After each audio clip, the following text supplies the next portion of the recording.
y el día despierta con esperanza, con una bocanada de aire fresco procedente del Golfo que está recorriendo todos los mercados. Alivio y cierta confianza ante el anuncio de un posible fin de la guerra. Sube las bolsas. Tokio rebasa por primera vez en su historia los 62.000 puntos. Baja los rendimientos de los bonos y recorta el precio del petróleo frente a los máximos de estos últimos días. Lo tenemos el futuro de julio del barril tipo Brent en $102. La esperanza de un acuerdo dispara los mercados. La Casa Blanca y la República Islámica están próximos a pactar un memorándum de entendimiento de 14 puntos y una página que sentaría las bases de una posterior negociación nuclear. Son informaciones del portal norteamericano Axios, confirmadas posteriormente por un alto funcionario de la mediación pakistaní. Washington espera ahora respuestas iraníes y las espera para las próximas horas.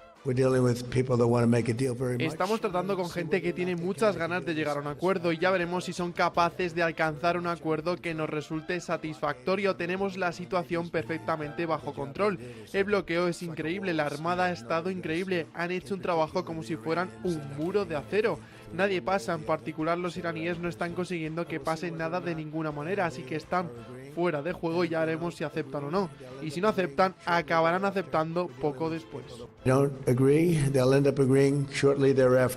El acuerdo implicaría que Irán se compromete a una moratoria sobre el enriquecimiento nuclear y que por su parte Estados Unidos levantaría las sanciones. Incluiría la liberación de miles de millones de dólares en fondos iraníes congelados, así como el compromiso por ambas partes de poner fin a las restricciones al tránsito por el estrecho de Hormuz.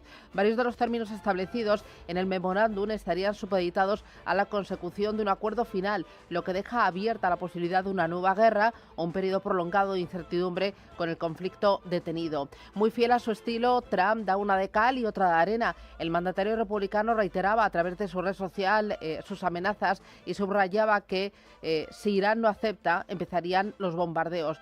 Por otra parte, en la tarde de ayer trascendía que un buque cisterna se había convertido en el segundo en lograr transitar a través de Hormuz con escolta de la Armada de Estados Unidos. Los inversores, exhaustos tras semanas de malas noticias, quieren darle credibilidad a estas negociaciones. Es fundamental alcanzar un acuerdo que normalice el flujo de petróleo a través del estrecho de Hormuz. La interrupción del suministro, 13 millones de barriles diarios, se está compensando en gran medida con las reservas que, sin duda, están disminuyendo de forma rápida. Aún así, el mercado tardará meses en normalizarse ante el colapso logístico, ante la tardanza en recuperar la producción perdida y ante los daños de las infraestructuras. Baja el Brent y recorta también el West Texas y también los productos refinados como la gasolina o el gasóleo. El gas de referencia en Europa pierde los 44 euros por megavatio hora.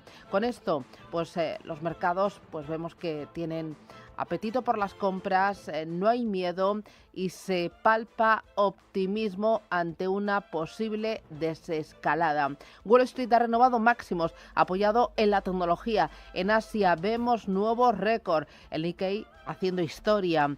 ¿Y qué más tenemos? Eva Villanueva, buenos días. Muy buenos días. Pues sí, como dices, Susana, las bolsas son protagonistas esta mañana. Acciones asiáticas que están marcando máximos tras los nuevos récords de Wall Street anoche, mientras asistimos a ese repunte vertiginoso de la tecnología y de la IA en medio de la cascada de resultados empresariales y, como decías, con Japón recogiendo a esta hora una subida del 6%, propulsado en los 63.223 puntos y se suma a la fiesta tras los festivos de los últimos días que le habían dejado fuera de juego. Los operadores se relajan y desatan ese apetito por el growth, por el riesgo en torno a un posible acuerdo en Irán, y bajo este paraguas es clave ver lo que está pasando con el dólar, que ha sido el activo refugio desde el inicio del conflicto y que retrocede y que a esta hora pierde el nivel de los 98, 97,99, ese índice que enfrenta el billete verde frente a las principales divisas.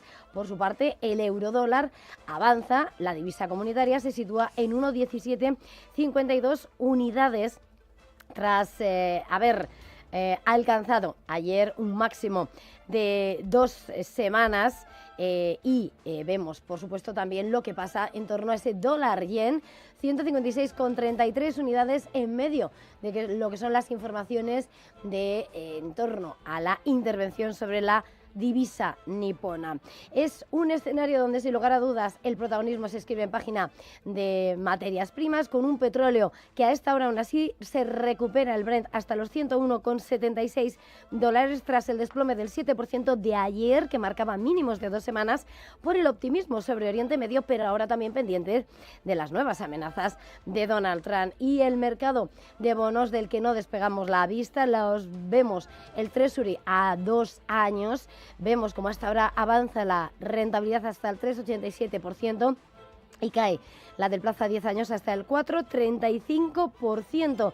Y todo tras esa jornada, como decías, de máximos en el mercado americano. Teníamos al S&P y al Nasdaq Composite con récord del 1,46%, era la subida del S&P 500, marcaba al cierre 7.365 puntos, y el Nasdaq Composite era el que mejor se comportaba, más de 2 puntos porcentuales al alza, 25.838 puntos, con los resultados empresariales como gran apoyo, y con un Dow Jones que también se comportaba fuertemente con subidas del 1,24%.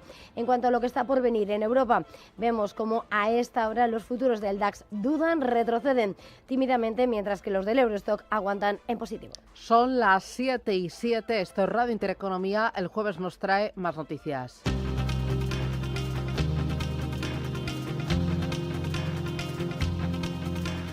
La aerolínea Pulse Ultra suspenderá los vuelos a Colombia a partir de junio por el aumento del precio del combustible. Rubén Gil, buenos días. Buenos días. A partir del 2 de junio la compañía va a dejar de volar a este país por el incremento sin precedentes, dice, en el coste del combustible de aviación por la guerra en Irán y otros factores específicos del mercado del país andino, según ha informado la empresa. En total, las aerolíneas han suprimido ya 2 millones de plazas ante la escasez de combustible, el encarecimiento del carburante y el bloqueo naval en el estrecho de Hormuz. Funcas rebaja 2 décimas su previsión de crecimiento para España por la guerra en Irán. Estima un crecimiento del 2,2% y una inflación del 3,3% por el aumento de los precios de la energía. Funcas advierte de que el consumo privado acusará el alza de la inflación y la inversión se verá afectada por la incertidumbre y las disrupciones de las cadenas de suministro por el conflicto en Oriente Medio. Además, avisa Funcas de que si el conflicto se prolonga, el crecimiento del PIB se quedaría en el 1,8% este año y la tasa media de inflación se dispararía al 4%. María Jesús Fernández es economista senior de Funcas. Un escenario alternativo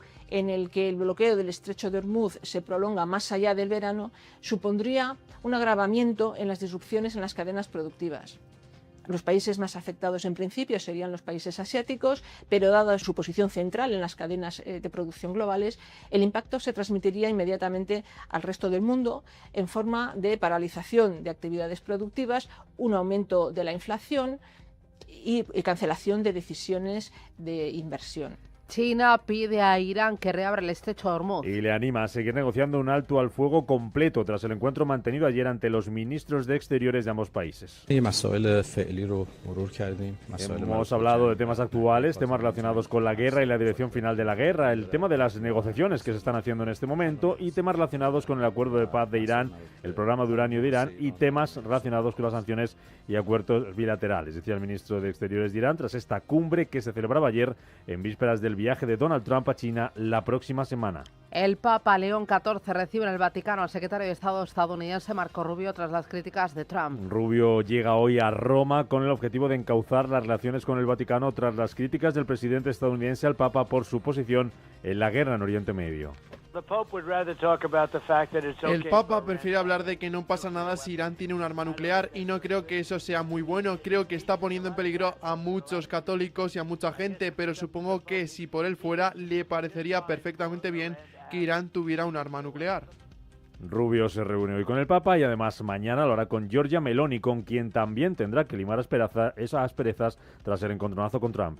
En Reino Unido, Keir Starmer se juega el futuro en las elecciones autonómicas y municipales que se celebran este jueves. Cita importante para el gobierno británico, ya que el esperado fracaso de los laboristas podría llevarse por delante al primer ministro, que lleva meses muy criticado por su propio partido. Los sondeos para estas elecciones que se celebran en Inglaterra, Escocia y Gales sitúan a Starmer por detrás del partido de Nigel Farage y también de los Verdes. Y aquí en casa, los ministerios de Interior y de Sanidad se reúnen con el gobierno de Canarias por el antivirus. El gobierno canario le exige Exige a Sanidad garantías para el personal sanitario y también para la población ante la llegada a los próximos días del crucero con afectados por hantavirus.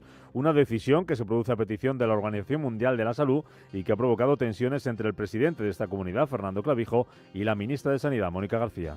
Este tipo de actuaciones descoordinadas y sin respetar, en este caso, la Comunidad Autónoma de Canarias, lo que generan obviamente es más incertidumbre, más desconfianza y mucha inseguridad y desasosiego en la población. Esto fue evolucionando a lo largo del día de ayer, en las diferentes reuniones que hubo, de las cuales estuvo informado el Gobierno canario en todo momento. No vamos a entrar en la polémica política, creo que no toca. Mientras tanto, los 14 españoles a bordo del crucero afectados serán trasladados al Hospital Gómez Ulla de Madrid y su cuarentena será voluntaria, según ha dicho la ministra de Defensa, Margarita Robles. Un avión militar irá a recogerlos a Canarias, cuando lleguen a Canarias. Es un avión militar especialmente medicalizado con las medidas de seguridad necesarias para que no haya ningún tipo de contagios, aunque son personas asintomáticas. Todas las medidas de prevención, tanto por parte de la tripulación como por parte de los médicos que lo van a atender. Lo lleva una unidad especializada que es la UMAR. Una vez que lleguen aquí a España y siempre que voluntariamente quieran, porque las personas, las medidas que se toman son medidas que quieren ser voluntariamente, irán al Hospital Gómez Ulla.